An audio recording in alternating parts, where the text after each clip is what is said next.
Hello and welcome. I want to begin this episode by addressing our month-long absence. As much as we would love to, we are just not in a position to give you guys a blow-by-blow analysis of things as they happen. Because doing that would require us to have researchers and fact-checkers on standby. And this is a project that is largely self-funded. Unfortunately, that is something that I can't afford. And because of these limitations, we usually have to wait for whatever is happening to reach a conclusion. Then we can pass a comment. Unfortunately for us, in April, things kept happening and we kept having to wait. I also want to take this opportunity to address something that I've seen grow in the past few months. There are those who wish you to believe that their political opinions and perspectives are supreme. There are those who want to make it seem like you need to have a political science degree to participate and contribute in political discourse. This is something we wholeheartedly disagree with. The things that are happening in Zimbabwe affect everyone and not just the intellectuals. This show is about offering and encouraging multiple ways of looking at things and finding solutions. Because if we are really going to figure it out, everyone needs to be involved and not just the award-winning journalists. There's a lot for us to get into, so let's get into it. Ladies and gentlemen, war vets and unfocused youth, welcome to another episode of Propaganda with Kandoro.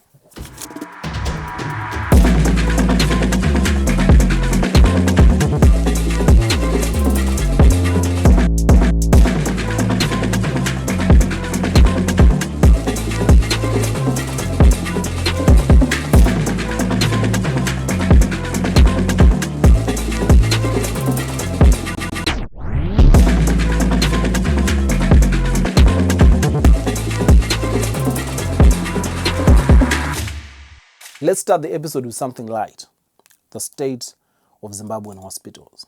Today is Tuesday, the 6th of May, and yesterday the Minister of Youth, Tinoma Chakaire, published this on his social media. I visited one of our public health institutions this morning to see a relative and left deeply concerned by the conditions I witnessed. What I saw was deeply moving, a clear indication that many of our people are facing serious challenges. The growing public outcry over our healthcare system is not an exaggeration. It reflects the difficult experiences of many citizens. Wow. On one hand, I want to applaud the minister for publicly addressing this, especially considering the denials we have been subjected to by other public officials concerning the state of hospitals. Nick Mangwana, I'm looking at you. But on the other hand, I'm confused. It took having a relative being admitted for you to see the true state of our healthcare system. Where do you take your immediate family when they get sick? What exactly are you guys discussing in those cabinet meetings if it's not the state of our hospitals? Just last month, Tatenda Pinjisi died crying for painkillers, and you're telling me it wasn't discussed in the cabinet. The reaction to the minister's post hasn't so much been about the substance of the post, but rather that he made the post. There are people that are asking, is this a sign? Either the minister will take the Makwesini Hlongwane route, which I doubt, or very soon we're going to get an announcement about presidential health scheme. Listening government. A few weeks ago, Zimbabwe turned 45, finally old enough to join ZANU PF's youth league. And in an attempt at devolution, the executive decided that the independence celebration would be held in Gokwe. On paper, this is a noble idea, but we don't live on paper, do we? Even the people in Gokwe say, here, Pano. Sometimes it feels like our Hurumen does things just to get a reaction, just so they can accuse us of being disrespectful. Because why would you choose to host Independence Day celebrations in Gokwe when you know that Gokwe is not in a position to host something of that magnitude? In the lead up to the event, we were told that state-of-the-art infrastructure was being built in preparation for this day. The Standard newspaper reported that the government might have used up to $10 million to prepare for the event. Is there anything about these images that says prepared? Even if you say it rained heavily, there shouldn't be any amount of rain that can wash away $10 million worth of preparedness. So one of two things is happening here. Either $10 million is not what it used to be anymore, or someone is lying about this $10 million. The match between Zimbabwe and FC Platinum had to be abandoned 15 minutes in because the pitch was a swamp. And in the end, that's Ncube of Zimbabwe. Mutolezwe Ngube in the end he's given away possession. You know, it's very difficult for the players because the normal things that they used to do when the pitch is dry is not working out. And Bora and FC Platinum, Zimbabwe have picked up possession. Here they go once again, but then they can't go anywhere, and the referee has blown it to end the encounter. So we are going to continue, I'm sure, with penalties. Let's find out what the man in the middle has decided. You know what? I'm going to stop before I actually say something disrespectful. When we think and talk about the main actors of 2025 so far, it's very easy to immediately think of one man, Blessed Geza, and end there. I want to offer another candidate, Daniel Garwe. Very quietly, the Minister of Local Government has slowly been building his reputation as a mover and shaker in the Second Republic. Good evening, Zimbabwe. The Minister of Local Government and Public Works wishes to issue a statement with respect to allocation of stands to councillors, to civil servants generally, and to members of parliament. We are the people who have spoken. It's unstoppable. Ati ikuti mtizowedzera vana mukoti kana manese nemadhokta basa maBP awandisa tasvika mugore 2030 muchitatenda vamunangagwa oye 2030 vanenge vachitonga zvavo pasi nemhandu. But we distance ourselves, central government distance itself to such kind of behavior. We have nothing to do with that. The new dispensation values all citizens. Last week, Minister Garwe was back grabbing the headlines again. And this time it was for chastising David Coulthard, the mayor of Bulawayo, for meeting and recognizing Bulelani Lobengula Khumalo as the king of the Ndebele people. Minister Garwe wrote a scathing 2-page letter to Coulthard stating how disappointed he was. The ministry would like to advise you as the mayor of the city of Bulawayo and any other functionary of the city of Bulawayo to desist from entertaining this charlatan, self-styled king Bulelani, as such behavior is not only criminal but has the negative effect of misleading the general public. If this man is indeed a self-proclaimed and self-styled king, then what's the fuss?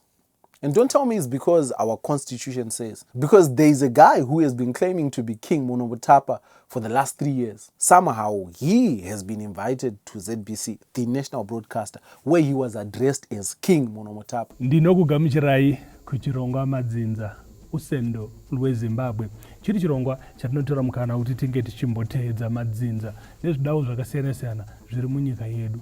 Nekudaro nhasi unoyu ndinamambo munhu Mutapa vanova ivo bvuma varanda moyo ndizvo dewa. Ndinokuchingamidzai kuchirongwa bvuma varanda.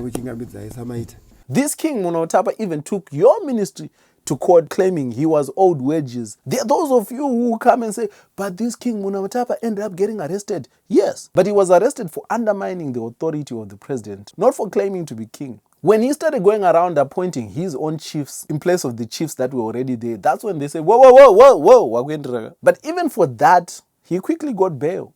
And if you know anything about bail in Zimbabwe, you know if they don't want you out, you won't get out. Very interesting, very suspicious. Smells like tribalism. We don't have any executive mayors in Zimbabwe. Your ministry made sure of that in 2003. So David Coulthard doesn't have any power to make any concessions to anyone, no matter how much he might personally want to. But even if he could, what concessions could he possibly make? Give Bulelani Mustend, name ZITF after him. What are we talking about here? Not everything needs to be interpreted as disrespect or an insult.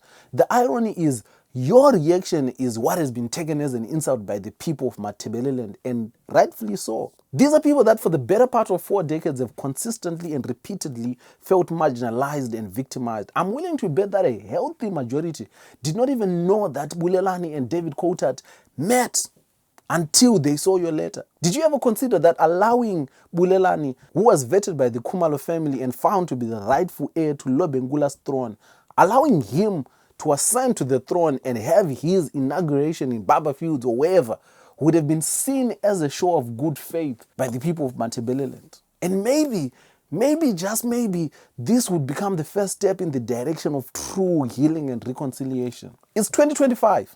And in 2025, it's largely understood that monarchs the world over are ceremonial and exist primarily to conserve culture, but also to boost tourism. Is this too much of a consideration for you?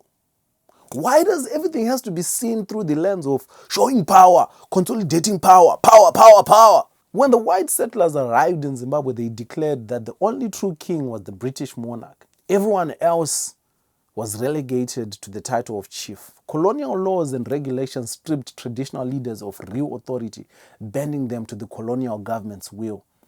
It's very sad to see our own government continue to take advantage of those laws and perpetuate the same treatment 45 years after independence. Comrades, one day this paranoia of yours will give people ideas and then create real problems that didn't even exist. You need to rein it in. Now let's turn our attention to Blessed Runesu Bombshell Geza, the man who until 2 weeks ago had the undivided attention of the entire nation. So far, Geza has called for 2 mass actions, the first one on the 31st of March. It was billed as a major demonstration, one that would force the president to resign. When the day came, Zimbabweans chose self-preservation. The majority stayed at home. The government, which had been calling for business as usual, claimed the day as a win for their side. While on the other hand, Geza also claimed it as a win on the basis of it not having been business as usual. In reality, it was a draw, with both teams to score, as my guy VG would say. Just before the Easter holidays, Geza tried again. But having seen the reaction to his first call to action, this time around he suggested a 2-day national stay away. What did Zimbabweans do?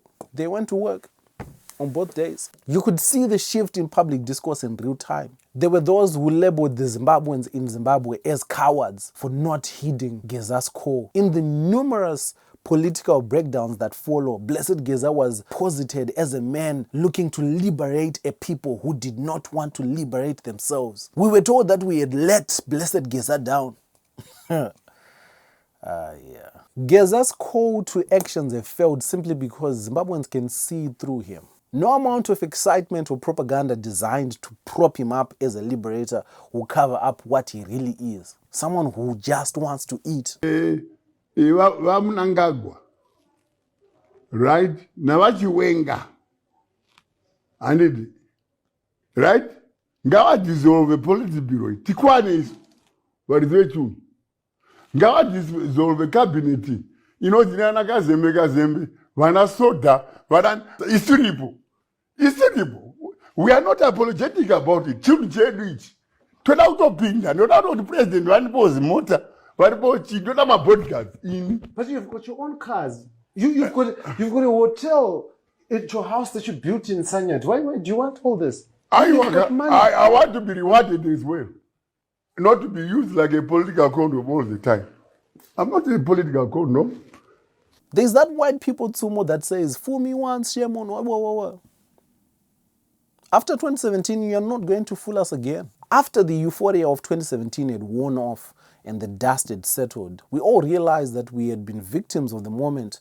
We had just participated and endorsed a family squabble. Peacefully demonstrating is one thing. Aiding and abetting an insurrection is another. Because once the moment passes, we're going to have to live in the reality of those actions. I fully realize that what I'm saying sounds like a tacit endorsement of ZANU-PF. I promise you it is not.